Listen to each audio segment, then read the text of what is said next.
The gods were silent, so the demons of Earth stepped in. The sky over Earth was the same dark blanket dotted with small lights. The ocean still moved like slow breathing. City streets still had traffic. People still argued online. Dogs still barked at nothing. If someone looked only with their eyes, they would have missed it. But the universe felt it. It started with a small change in numbers. In the Deep Space Monitoring Hall in Karachi, a young analyst named Sarah Malik watched a line of data that should have stayed steady. It was a harmless-looking graph, the kind that usually bored people. The label on the screen read, Causal Stability Index. It was a fancy name for a simple idea, how reliable reality was from one moment to the next. The index dipped. Sarah blinked, thinking it was her tired eyes. She refreshed the feed. The dip stayed. She checked a second feed from a different station, same dip. She whispered, "That's not possible." Behind her, the hall was quiet except for the soft hum of air conditioning and the click of keys. It was late. Most of the senior staff had gone home. The night team was small, half awake, and used to alarms that turned out to be harmless. Sarah stood up and walked to the main console. She pulled up the Cosmic Oversight channel, a strange, old signal that Earth had learned to detect only recently. It was not a human invention. It was not a radio station. It was a presence. The old scientists had called it the divine layer as a joke at first. Later, they stopped joking. It was always there, always, until now. The channel was empty, no pulse, no pattern, no steady background pressure that made the universe feel like it was being held gently in place. Sarah tried again. She ran a diagnostic. She checked for interference. Nothing. A cold feeling climbed up her arms, slow and steady, like water rising. She called her supervisor. "Sir," she said, trying to keep her voice normal, "the oversight channel is gone." There was a pause on the line. Then her supervisor's voice came, sharper than before. "Say it again." "It's gone, and the stability index dipped. It's small, but it's real." Another pause. The supervisor did not ask if she had made a mistake. He did not sound annoyed. He sounded careful. "Lock your station," he said. "Don't talk about this on open channels. I'm coming in." Sarah swallowed. "Is this big?" her supervisor exhaled. "If you're seeing what you think you're seeing, it's the biggest thing we have ever seen." Far from Earth, in places humans could not yet reach, the silence was louder. On the planet Vaer, the Council of Lanterns met in panic. The Vaerans were tall and thin, with skin that changed color like mood. Their cities were built around temples, and their laws were written as prayers. For thousands of years, the gods had answered them, not with words but with corrections. If a Vaeran ship tried to break a forbidden rule of physics, the engines would fail. If a leader tried to start a war that would damage a certain star lane, storms would rise and stop the fleet. If someone found a technology too dangerous, the math would simply refuse to work. The gods were not kind, not cruel. They were organizers.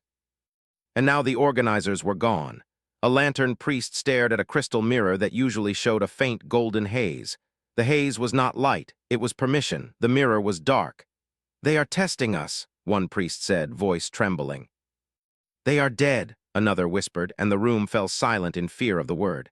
The council did not know what to do without rules that enforced themselves. So they argued, they made long speeches, they waited. The Vaerans had always waited for the gods. On Earth, people noticed something else first. An old astronomer in Chile looked at his instruments and frowned. "That's strange," he murmured. A distant quasar's timing was off by a fraction, not enough to matter to most people, enough to matter to him. A navigation satellite drifted a little, then corrected itself like a swimmer catching balance. Engineers blamed software, then solar wind, then cosmic noise. They wrote reports. They drank coffee. They did not sleep. In a research lab in Japan, an AI training run produced a result that should have been impossible. The AI solved a complex equation in a way that was too clean, as if the universe had removed a safety lock. The researchers celebrated for 5 minutes. Then they got scared. In a small church in Nigeria, a pastor tried to pray for a sick child and felt nothing. Not that prayers always worked, but there was usually a feeling, a warmth, a sense that the words went somewhere. This time they went nowhere. He stopped mid-sentence and stared at his hands like they belonged to someone else. The first global alert came at dawn. It was not a dramatic broadcast. It did not say the gods are gone, because no government would dare say that on the first day. Instead, it said, "Unusual cosmic fluctuations detected. Global scientific coordination initiated. Please remain calm." People read it and shrugged. Another crisis. Another warning. Another thing to scroll past. But inside secret rooms, leaders were not shrugging. In Geneva, at a facility without a public name, a meeting formed quickly. Not just politicians, but engineers, linguists, psychologists, historians, and people who worked in places that officially did not exist. The room had a large round table and a wall of screens. The screens displayed real-time feeds from observatories, quantum stations, gravity monitors, and deep space detectors. A woman in a simple dark suit spoke first. Her name was Director Halima Vance. She led a group called the Earth Continuity Office, ECO for short. Most people did not know ECO existed. Many leaders pretended it did not exist. But when reality shook, ECO became the first call. Halima did not waste time with long speeches. "Everyone in this room," she said, "is here because you have seen something impossible." No one argued. A scientist with gray hair tapped the table. "We have confirmed it from 12 independent sources. The oversight field, the stabilizing background, has stopped." Another person, a linguist, looked pale. That's the thing aliens call the gods." A quiet man wearing glasses said, "We shouldn't call it gods, it makes people emotional." Halima nodded. "Fine, call it the oversight layer." A military advisor asked, "Is it hostile?" The scientist shook his head. "We don't know." It was never active in the way a machine is active. It was like gravity, always present, now it's missing. Halima's gaze moved across the room. "And what happens when gravity goes missing?" The scientist swallowed. "Everything starts to drift, slowly at first, then faster." A silence settled, then someone said what everyone was thinking. "So this is why other species look terrified when we talk about being independent," the linguist whispered. "They never had to manage this alone." Halima leaned forward. "Earth has." People exchanged glances. It was true, humanity had never had a single guiding hand. Humans fought, then learned. They failed, then adapted. They made mistakes, then wrote laws. They argued about meaning because meaning was not given. They had always lived in a universe that did not promise protection. Maybe that was why they could breathe right now. Halima pressed a button and a new slide appeared on the wall screen. In large letters it read, "Contingency, godless operations." Under it was a symbol, a circle with a small flame inside. Someone in the room frowned. "Is that real?" "It's real," Halima said. "You were briefed when you joined ECO, or you should have been." A younger official stammered, "That program is a legend." Halima's expression did not change. Legends are sometimes used to hide real tools. She glanced at a man sitting at the far end of the table. He looked ordinary, mid-30s, calm, no medals, no titles on display, just a notebook and a pen. "This is Dr. Elias Rook," Halima said. "He represents the demons of Earth." A few people stiffened at the word. Someone muttered, "That name again." Elias spoke softly. "It's just a label, it scares people into paying attention, that's sometimes useful." A security chief frowned. "Demons, are you serious in this situation?" Halima replied. "The name existed long before this. It doesn't mean monsters, it means what humanity becomes when it stops waiting for rescue." Elias nodded once. "We are the ones called when the sky refuses to answer." A scientist asked, "What do you do?" Elias looked at the wall of trembling data feeds. "We keep things from falling apart." That same day, the first alien signal reached Earth. It did not come through normal radio. It arrived through a narrowband quantum link that Earth had only recently learned to listen to. The message was short, clipped, and filled with a kind of frightened politeness. "Earth, confirm oversight silence. We seek divine instruction. Do you have guidance?" The room went very still as the message was displayed. A diplomat read it twice. "They're asking us what to do." Another person whispered, "Why would they ask us?" Halima's voice was calm. "Because we are the only species that does not collapse when there is no parent in the room." Elias leaned forward and wrote something on his notebook. Then he slid it toward Halima without ceremony. Halima read it, then looked up. "What is that?" asked the diplomat. Halima answered, "Our reply." The diplomat hesitated. "Is it safe?" Elias spoke before Halima could. "Safety is a luxury given by oversight. We will do our best without it." Halima typed the message into the link. "We confirm silence. No divine instruction available. We will share stability methods. Do not wait. Build, adapt. ACT." The message sent. For a moment, nothing happened. Then another message came back quickly, like a gasp. "You speak as if you expected this. What are you?" Halima looked at Elias. Elias did not smile, but something in his eyes softened, like someone seeing a hard truth finally arrive. "We're human," he said quietly. "We're the species that learned to hold our own roof up."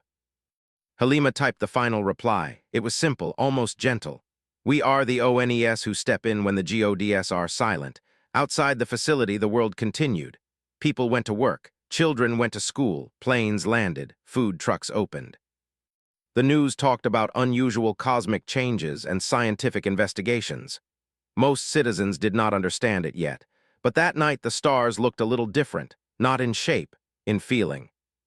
Like a room after someone important has left, where the air is still warm but the pressure of being watched is gone. In the eco-facility, Halima stood near the window and stared at the sky. "What do you think the gods are doing?" she asked. Elias stood beside her. "Maybe nothing," he said. "Maybe they're gone, or maybe they're listening." Halima's voice lowered. "If they're listening, what will they hear from us?" Elias thought for a moment. "They'll hear a species that doesn't beg." Halima nodded slowly.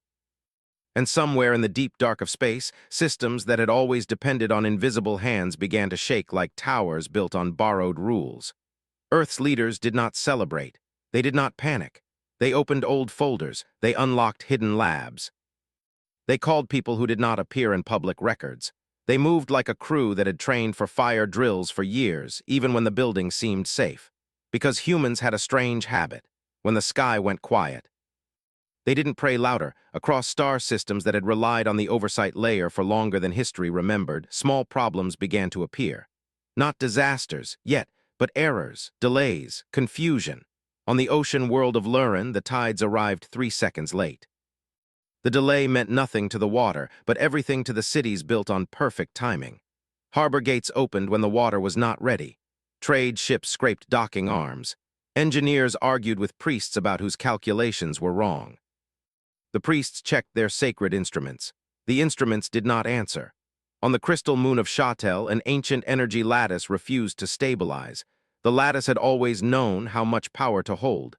Now it hesitated like a hand unsure where to rest. Technicians waited for divine correction. None came. Meetings grew longer. Decisions were delayed. No one wanted to be the first to act without permission. Because for most of the galaxy, permission had always existed. Earth moved differently. In the eco headquarters, the lights never dimmed. People slept in chairs, on floors, or not at all. Coffee machines ran until they broke, then were replaced. Screens filled every wall with data that shifted and breathed like a living thing.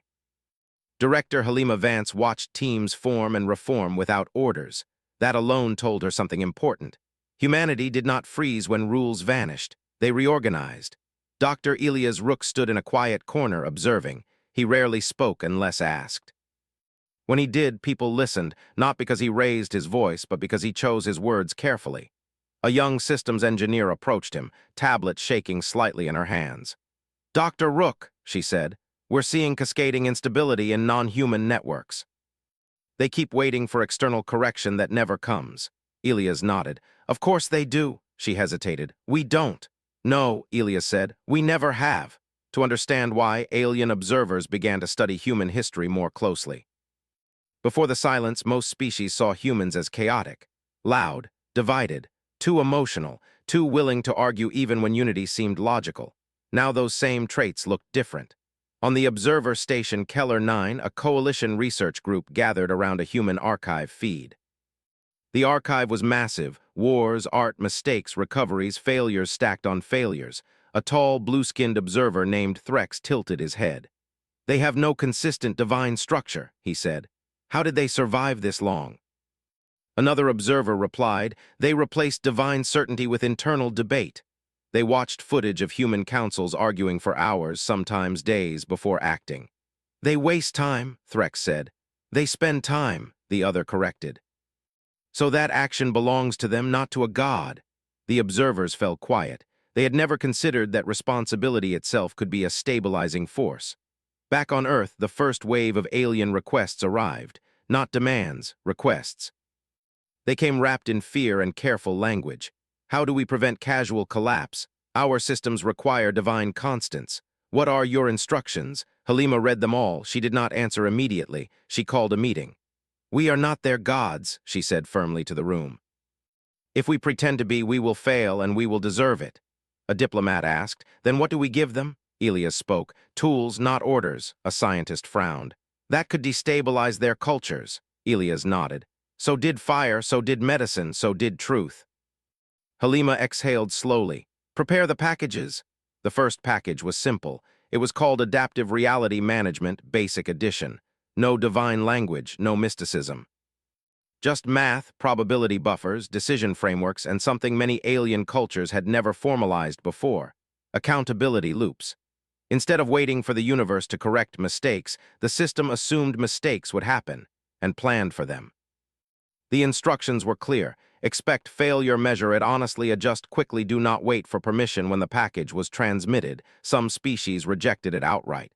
This is dangerous, their leaders said. This places burden on individuals. Others hesitated. A few accepted. On the world of Ixthel, a species known for strict obedience activated the human system in a limited zone. At first, confusion followed. There was no divine signal to confirm decisions. A junior coordinator made a choice anyway. Nothing exploded. Nothing punished him. The sky did not fall. The system adjusted. The error margin narrowed. The local grid stabilized. The coordinator sat down and laughed, not because it was funny, but because the fear finally had somewhere to go. Word spread. Meanwhile, Earth faced its own problems. Without the oversight layer, some experimental technologies behaved differently. Not worse, just less restrained. Human engineers noticed that equations previously blocked now flowed freely. This was exciting and terrifying. A research director warned, "We could break something fundamental." Elias replied calmly, "We always could. The difference is now we'll know it was our choice." Halima added, "Slow expansion, triple oversight, no hero projects." Humanity had learned something important long ago. Power without control was not freedom, it was chaos. Public awareness began to grow. News channels spoke more openly now, not about gods, but about universal stabilization loss. People asked questions. Some panicked, some prayed harder, others did something very human. They argued, online debates exploded, philosophers went viral. Scientists explained concepts using coffee cups and flashlights. Teachers changed lesson plans overnight to include uncertainty. A viral post spread widely. The universe doesn't owe us safety. It never did. For many humans, that idea was not new. It was familiar. In a quiet room deep beneath the eco facility, a door that had not opened in years unlocked.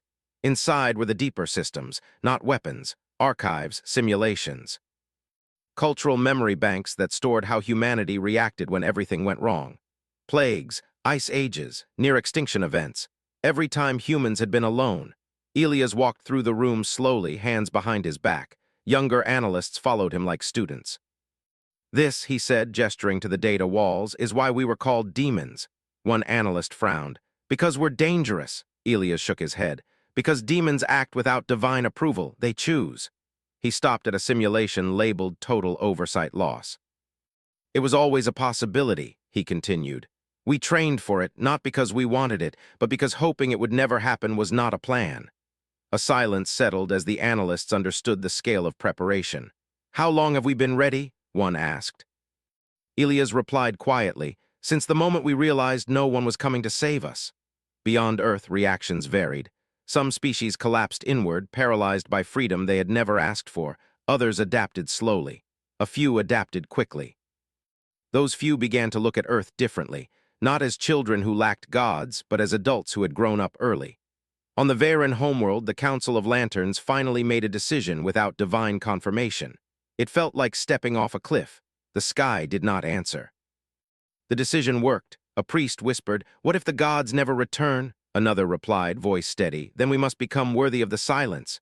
They sent a message to Earth. "We are trying your methods. It is terrifying. It is working." Halima allowed herself a small smile. Late that night, Halima and Elias stood again by the window. "Do you think the universe resents us?" Halima asked. Elias considered the stars. "No," he said, "I think it's surprised." "By what?" "By a species that doesn't ask why us," he replied, "but asks what now." Halima nodded. "And what now?" Elias' gaze hardened slightly, not with cruelty, but with resolve. "Now," he said, "we prove that order doesn't need divinity." Outside, Earth turned slowly beneath the stars, and across the galaxy a dangerous idea began to spread, not fear. Not worship, but responsibility. For the first time in cosmic history, beings who had always lived under watchful gods were learning something humans had learned the hard way. Across the galaxy, alien translators struggled with the term. In many cultures, demon meant chaos, destruction, or moral failure. In others, it meant a being that acted without permission from the heavens. When they studied Earth more closely, they realized something uncomfortable. Humans fit the second meaning perfectly. On the trade world of Nareth, a multi-species conference hall filled with voices. Delegates from dozens of civilizations argued in overlapping tones. The oversight layer had not returned. Their systems were degrading. Supply routes were unstable. Their old prayers no longer corrected mistakes. At the center of the room floated a projection of Earth. A small world. No divine glow, no cosmic protection, yet still functioning. A Narethian delegate spoke sharply. They are interfering where gods once ruled. Another replied, they are repairing what the gods left behind. A third whispered, or replacing them. That word, replacing, caused unease. No one wanted a new god, but no one wanted silence either. On Earth, the demons of Earth finally stepped into the light, not publicly, but openly enough. ECO released a controlled disclosure document. It avoided dramatic language. It did not explain everything. But it confirmed something important. Humanity had prepared for a godless universe. The document explained the term demon clearly. A demon is not a destroyer. A demon is a decision-maker without divine backup. A demon accepts blame where others expect forgiveness. People reacted in different ways. Some were afraid, some were angry, some felt relieved. A popular comment spread online. So we've been alone this whole time. Good. At least now we know. Dr. Elias Rook sat in a small briefing room with representatives from 3 alien species. They appeared on holographic displays, their forms flickering slightly as Earth's systems adjusted to new cosmic math. One of them, a tall being with mirrored skin, spoke first. You call yourselves demons, it said. Why choose a name that frightens us? Elias answered calmly. Because fear makes people honest. The being tilted its head. Explain. In your histories, Elias said, demons are those who disobey gods. To you, obedience meant safety. To us, obedience without understanding was always dangerous. Another representative asked, do you enjoy this role? Elias shook his head. No, but we accept it. Why? Because someone has to act when rules vanish, Elias replied, and because we've practiced doing so without pretending our choices are holy. The representatives exchanged silent signals. You are saying, one said slowly, that you do not claim moral perfection. No, Elias said, we claim responsibility. That answer unsettled them more than arrogance ever could. Elsewhere in the galaxy, the consequences of silence deepened. On the gas-ringed world of Peltor, a planetary weather system lost its perfect balance. It did not collapse, but it drifted. Storms formed where none should exist. Old predictions failed. The Peltor elders waited for divine correction. None came. Finally, a younger scientist activated a human-designed climate adaptation model. It required constant input, constant adjustment, and most shocking of all, admission of error. It worked, not perfectly, but enough. The elders did not celebrate. They stared at the sky and felt something new, responsibility. Back on Earth, internal debates grew sharper. A senior ethicist confronted Halima in a private meeting. We are changing the universe, the ethicist said. We are reshaping cultures. Halima nodded. The universe changed first. But what if we're wrong? The ethicist pressed. Halima folded her hands. Then we will admit it. And fix what we can. That's not how gods behave. Halima met her gaze. Exactly. The phrase demon protocols entered common alien language. It referred to systems that worked without divine correction, redundant decision councils, open error reporting. Predictive failure modeling shared accountability. None of it was mystical. That was the problem. Some species rejected the protocols, calling them soulless. Those species suffered the most. On a distant station near a collapsing trade nexus, a human-led stabilization team arrived. They did not wear armor. They carried no symbols of authority beyond simple badges. Their leader spoke to a frightened local administrator. We can help, she said. But you must understand something first. The administrator asked, will the gods punish us? The human shook her head gently. The gods are not here to punish or protect you. Then who will judge us? The human answered, you will. The administrator trembled, but nodded. And the work began. The universe started to divide not by species but by mindset, those who waited and those who acted. Alien historians later marked this period as the first responsibility age. It was not peaceful, but it was honest. Late one cycle, Elias stood alone in the archive chamber. He replayed an old human recording, an ancient speech from a time before space travel. The speaker's words echoed softly, "We are not chosen, we choose." Elias paused the recording. He thought about the gods, whether they were watching, gone, or simply testing. It did not matter, because humanity had already answered the silence. Not with worship, not with denial, but with work. Outside, Earth continued to spin. And across the stars, the meaning of demon changed forever. It no longer meant evil. It meant this: the one who steps forward when no one else will, especially the ones who had always believed the oversight layer was the only thing holding reality together. Weeks turned into months. Small failures continued. Some systems broke and had to be rebuilt. Some cultures struggled deeply, but the universe itself remained stable. Different, but stable. That was when a new idea began to form. What if the silence was not an accident? The first hint came from data no one expected to change. In the eco-research wing, a quiet mathematician named Luis Herrera noticed a pattern.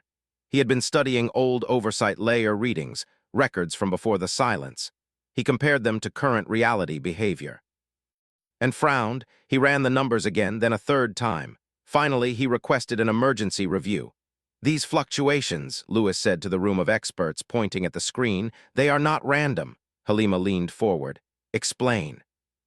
"The oversight layer didn't just vanish," Lewis said slowly. "It withdrew evenly." Elias narrowed his eyes. "Evenly?" "Yes," Lewis replied. "Across dimensions, constants, and probability fields, no tearing, no panic signatures. If this were a collapse, we'd see damage." A scientist whispered, "So it was controlled." Lewis nodded, "Which means it may have been intentional." The room went very quiet. The idea spread quickly inside Eco, not as fear, as clarity. "If the gods wanted us gone," Halima said in a closed meeting, "they could have erased us." Elias nodded. "Instead, they stepped back." A younger analyst asked the question everyone was thinking. "Why?" No one answered right away. Then Elias spoke. "To see who could stand." Across the galaxy, others reached the same conclusion. On the world of Vaer, the lantern priests examined ancient texts with fresh eyes. Passages once thought symbolic now read like instructions. "When the light no longer answers, walk by your own shadow."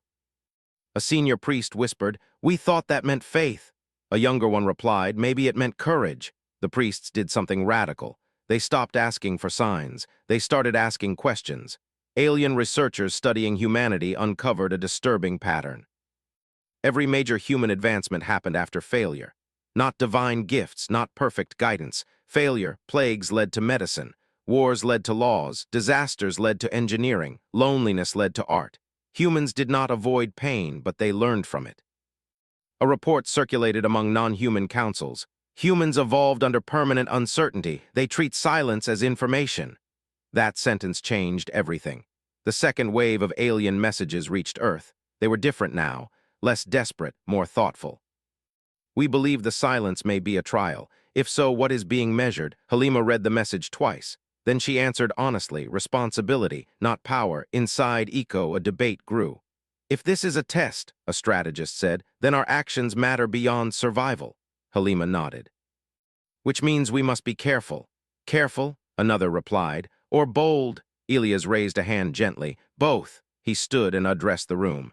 "If this is a test," he said, "then it's not about replacing the gods, it's about proving the universe doesn't collapse without them." A scientist asked, "And if we fail?" Elias met her gaze. "Then we learn and keep going." That answer made some uncomfortable. It always had. Not all species welcomed the idea of a test. Some felt insulted. "Why should we prove anything?" demanded a coalition leader on the world of Trass. "We followed the rules." But those rules no longer enforced themselves. Their systems decayed. Their people waited, and waiting became a weakness. Human teams expanded their work, not as rulers. As facilitators, they helped alien worlds build systems that did not rely on divine correction. They taught methods humans had learned painfully. Peer review instead of prophecy simulations, instead of signs ethics boards, instead of commandments. Some alien cultures resisted. Others adapted. A few thrived. On a research station orbiting a dead star, a mixed-species group studied a strange anomaly. The anomaly should not exist without oversight correction, yet it remained stable. A human physicist spoke quietly. "The universe is self-consistent," she said. "The gods weren't holding it together, they were guiding it." An alien engineer looked shaken. "Then we were never helpless." "No," the human replied. "You were protected." The difference mattered. Back on Earth, public understanding deepened. Religious groups reacted in many ways. Some collapsed, some adapted. One large interfaith council released a statement. "Faith is not obedience to silence. Faith is action when answers do not come." That message spread widely. For the first time, belief and responsibility stood side by side. Elias met with Halima late one night. The city lights below shimmered like stars. "Do you think they're watching?" Halima asked. Elias shrugged. "If they are, they're quiet observers. And if they never return?" "Then we've already passed the only test that mattered," Elias said. Halima smiled faintly. "Which one?" "That we don't need to be watched to do the right thing." In deep space, something ancient shifted, not movement, attention.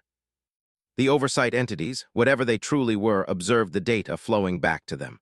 They did not interfere, they measured, not energy, not expansion, but something far rarer, choice. A message arrived from a distant coalition world that had once mocked humanity. "We made a decision without divine confirmation. It was difficult. We accept the consequences. Thank you." Halima read it slowly, then forwarded it to Elias. "This," she said, "is what success looks like." Elias nodded. "Messy, uneven, honest." The universe was changing. Not into chaos, into something more dangerous, freedom. And humanity stood at the center of it, not as gods, not as kings, but as proof. Proof that intelligence did not need supervision to mean well. Proof that silence could be faced. Proof that when the universe stopped answering, someone still spoke, and acted, and learned. Far beyond Earth, in layers of reality no human could see, the test continued. And for the first time since intelligence had risen among the stars, the gods did not ask, "Who will obey?" They asked. The universe reached a moment of decision. Not a single day or hour, but a slow turning point, like a tide that could no longer be ignored. By now, every spacefaring civilization knew the truth. The oversight layer had not returned, and it might never return. Some species still waited, others finally moved. On the ring world of Calith, leaders from 20 civilizations gathered. No gods had called this meeting. No ancient law required it.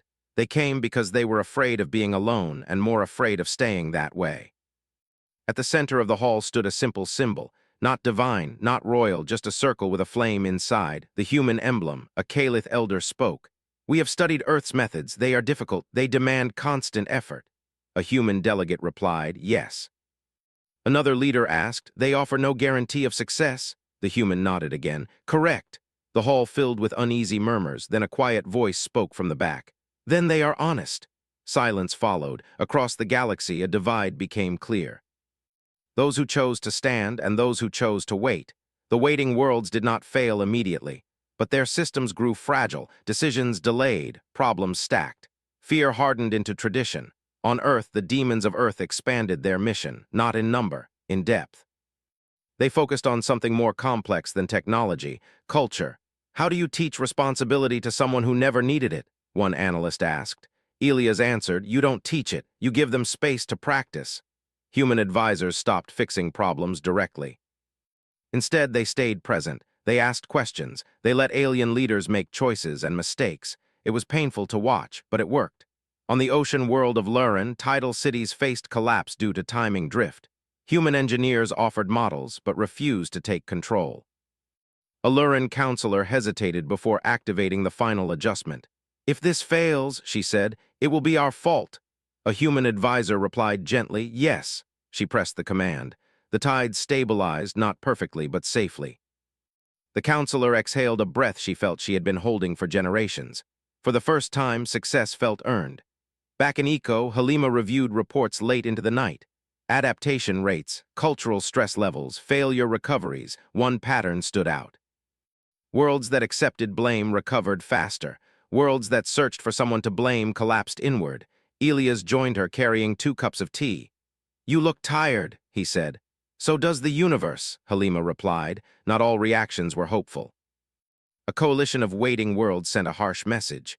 "You are corrupting the natural order. You are stealing the role of the gods. Halima read it calmly, then responded, we are not stealing anything. We are doing what was left undone. The reply caused outrage and reflection. Among humanity, something subtle changed. People stopped talking about if the gods return. They started talking about what kind of universe we want. Artists created works about responsibility. Children learned decision trees in school. Ethics became a daily topic, not a religious one. The silence forced maturity. In deep space, an ancient observer entity processed the data. It saw worlds collapse not from chaos but from fear. It saw others stabilize not from strength but from humility. And it saw Earth, small, loud, unprotected, and steady. A breakthrough came from an unexpected place. On a minor trade station, a non-human administrator refused human help during a crisis. This is ours, she said. We will not borrow your courage. She solved it alone. The station survived.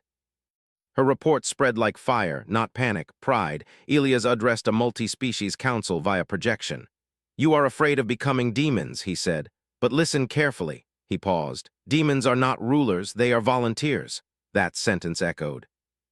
Halima met with a human philosopher who asked a dangerous question.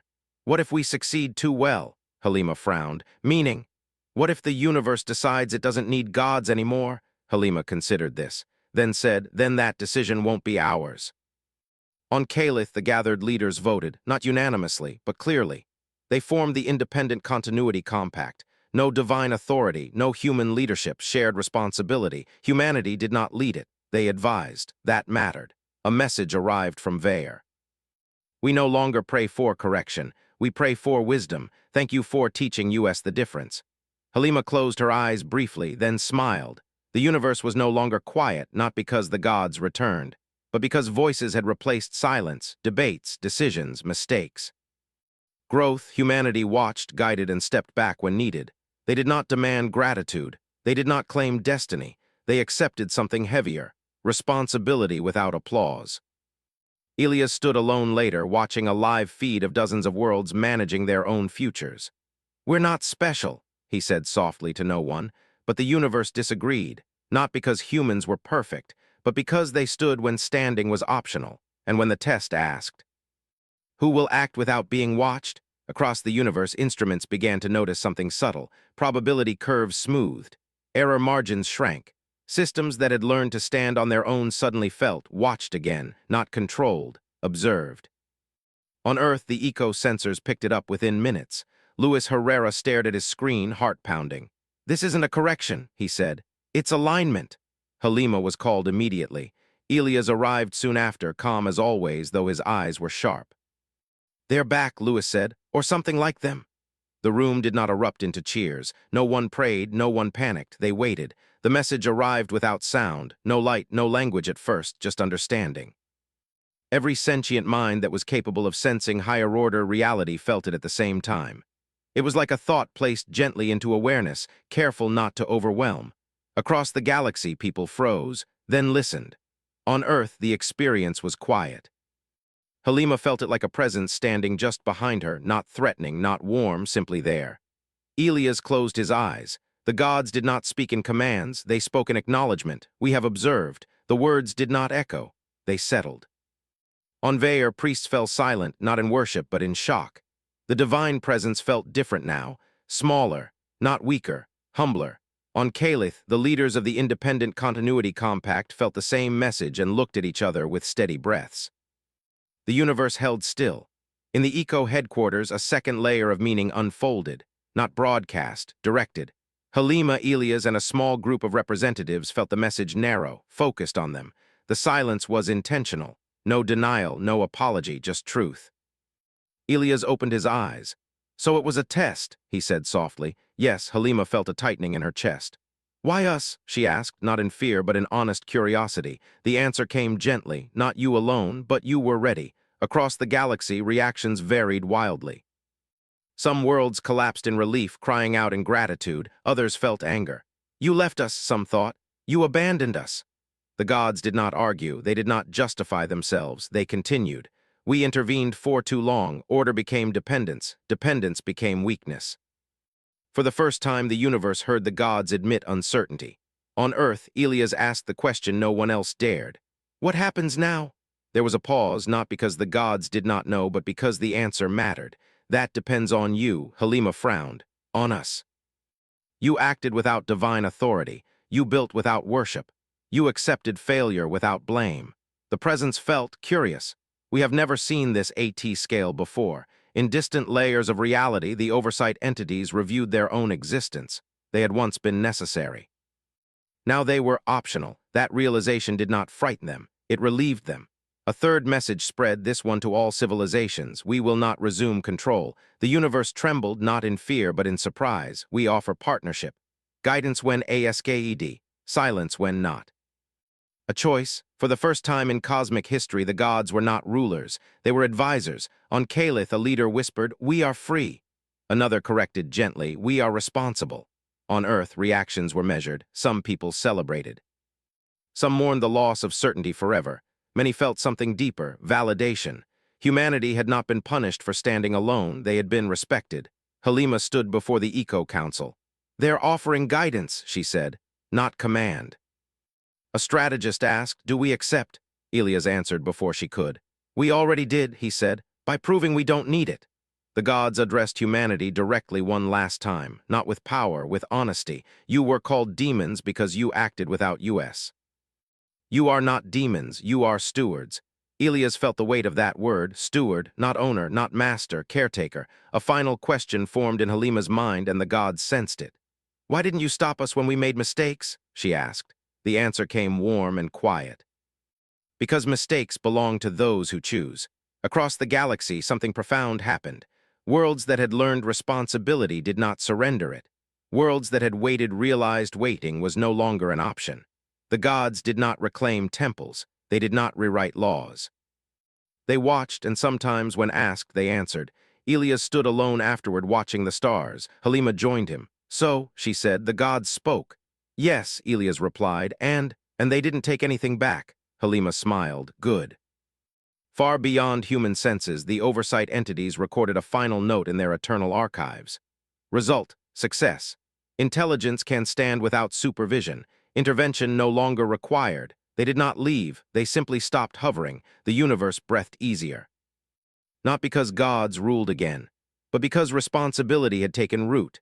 And for the first time, silence was no longer frightening. After the gods spoke, after partnership was offered, after silence gained meaning, some expected light in the skies or sudden perfection.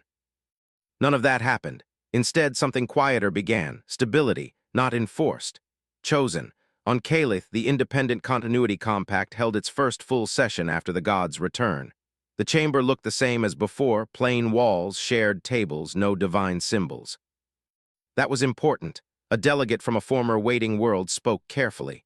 "The gods have offered guidance again. Should we not restore their authority?"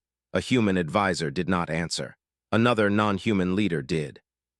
"If we give back what we learned to carry," she said, "we will become children again." The chamber fell silent. Then slowly heads nodded. Across the galaxy, cultures rewrote their understanding of divinity. Gods were no longer rulers. They were witnesses. Some religions faded. Others transformed. On Earth, an old philosopher wrote a sentence that spread across worlds. "A God who allows you to choose believes in you." The term demon of Earth slowly changed. At first, it had meant fear, then responsibility. Now it felt inaccurate. Alien historians proposed a new word. Guardians, not because humans ruled, but because they stayed. Dr. Elias Rook resigned from ECO quietly. No ceremony, no speech. Halima noticed the empty office and found him on a balcony overlooking the city. "You're leaving," she said. "I'm stepping back," Elias replied. "There's a difference." "Why now?" "Because this work only matters if it outgrows us." Halima smiled. "You planned this, didn't you?" Elias nodded. "From the beginning." Humanity did not claim leadership of the universe. They refused titles. They rejected worship. When alien delegations asked, "What are you now?" humans answered honestly, "We are experienced." That answer confused many, then it inspired them. On the world of Vaer, the lantern temples were rebuilt, not as places of prayer, as places of learning. Children studied ancient divine laws alongside human decision frameworks. They learned why the gods once intervened and why they stepped back. A young student asked a teacher, "Are the gods disappointed?" The teacher replied, "No, they are proud." The gods themselves changed. They no longer watched every moment. They intervened rarely. When they did, they asked questions instead of giving commands. A cosmic entity observed a fragile civilization struggling with responsibility and whispered only this: "What do you think is right?" The civilization answered, and owned the answer. On Earth, life felt strangely normal again. People worked, laughed, argued, loved, but something deep had shifted. When disasters happened, people did not ask, "Why did this happen to us?" They asked, "What do we do now?" That question echoed across the stars. A final multi-species report was compiled decades later. It summarized the Silence Era. It did not praise humanity as heroes. It praised them as proof. Humans were not chosen because they were strongest. They were chosen because they were already used to standing alone. Halima retired soon after Elias. In her final address, she said only one thing: "We did not replace the gods, we replaced waiting." Long after the events faded into history, a young alien explorer visited Earth. She walked through museums, cities, forests, and archives. She asked a guide, "Why are humans trusted so much?" The guide thought for a moment, then answered simply, "Because when the universe went quiet, we didn't panic, we didn't kneel, and we didn't pretend to be perfect." The explorer asked, "What did you do?" The guide smiled. "We listened, then we acted." Far beyond space and time, the gods observed quietly. They did not regret their silence. They recorded one final note: "Intelligence has matured, oversight complete." And they turned their attention elsewhere, not because Earth no longer mattered, but because it no longer needed supervision. The universe moved forward, messy, imperfect, alive. And when future civilizations asked why humans were called demons, the answer had changed. They were called demons once because they dared to act without permission. They were called guardians now because they stayed after permission returned.